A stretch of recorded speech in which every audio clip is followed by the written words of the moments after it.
ഏകദേശം 1 കിലോമീറ്റർ നമ്മൾ നടക്കണം മേളിലെത്താൻ. രാത്രി ഉറക്കമൊഴിഞ്ഞ് വണ്ടി ഓടിച്ചുകൊണ്ട് ബോഡി ഫുള്ള് ടയേർഡാണ്. ഇത് എക്സ്പീരിയൻസ് ചെയ്യാൻ വരുന്ന ആൾക്കാർ കൂടുതലാണ്. നമ്മുടെ പിറകെ തന്നെ കുറച്ച് പേരുണ്ട്.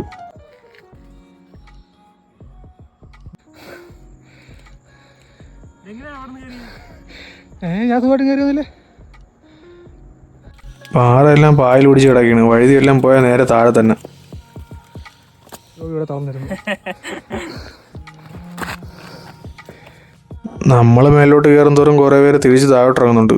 ജീവിതത്തിൽ ചെറിയൊരു ട്രക്കിംഗ് ഒക്കെ നമ്മളെപ്പോഴും ചെയ്തിരിക്കണം. എന്നാലും നമ്മൾ ബോഡി എത്രയ്ക്ക് കപ്പാസിറ്റീവ് ആണെന്ന് നമുക്ക് മനസ്സിലാക്കാൻ പറ്റുള്ളൂ. ഇത്രയും വലിഞ്ഞ് കയറിയതിൻ്റെ ആയിപ്പാണേ അത് കാര്യമാക്കണ്ട.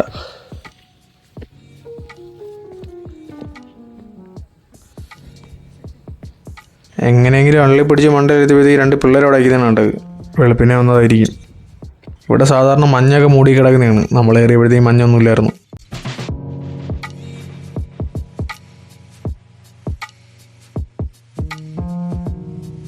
നമ്മളിപ്പോൾ നിൽക്കുന്നത് ഇല്ലിക്കൽക്കല്ലിൻ്റെ ബാക്ക് സൈഡിലാണ്. ടൂറിസ്റ്റുകളെല്ലാം ഫ്രണ്ട് സൈഡിലാണ് പോണത്. ട്രക്കിംഗ് ഒക്കെ എക്സ്പീരിയൻസ് ചെയ്യാനാണ് ബാക്ക് സൈഡിൽ വരുന്നത്. എന്തായാലും ഇത്രയും ദൂരം വലിഞ്ഞു കയറി വന്നത് വെറുതെ ആയില്ല. അത്യാവശ്യം നല്ല വ്യൂ ആണ് ഇവിടെ ഉള്ളത്.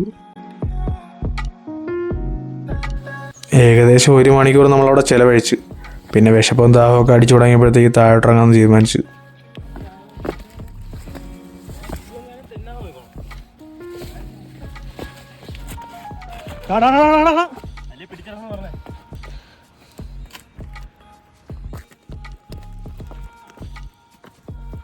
തിരിച്ചിറങ്ങാൻ തുടങ്ങിയപ്പോഴാണ് എനിക്കത് മനസ്സിലായത്. കയറി വരുന്നതിനേയും കാട്ടി പാടാണ് തിരിച്ചിറങ്ങുന്നത്.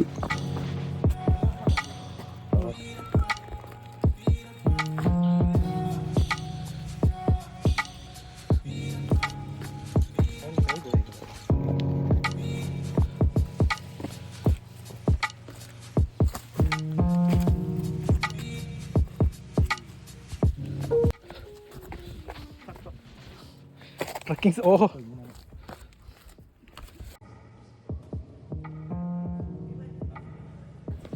ഭാഗ്യത്തിന് എങ്ങനെയും വീഴാതെ താഴെ എത്തി. നേരെ ഓടിയത് ആ ചായക്കടയിലോട്ടാണ്. അവിടെ ഉള്ളത് നൂഡിൽസും ബ്രെഡ് ഓംലേറ്റുമാണ്. അത് രണ്ടും കഴിച്ച് നമ്മൾ തൽക്കാലം വിശപ്പടക്കി.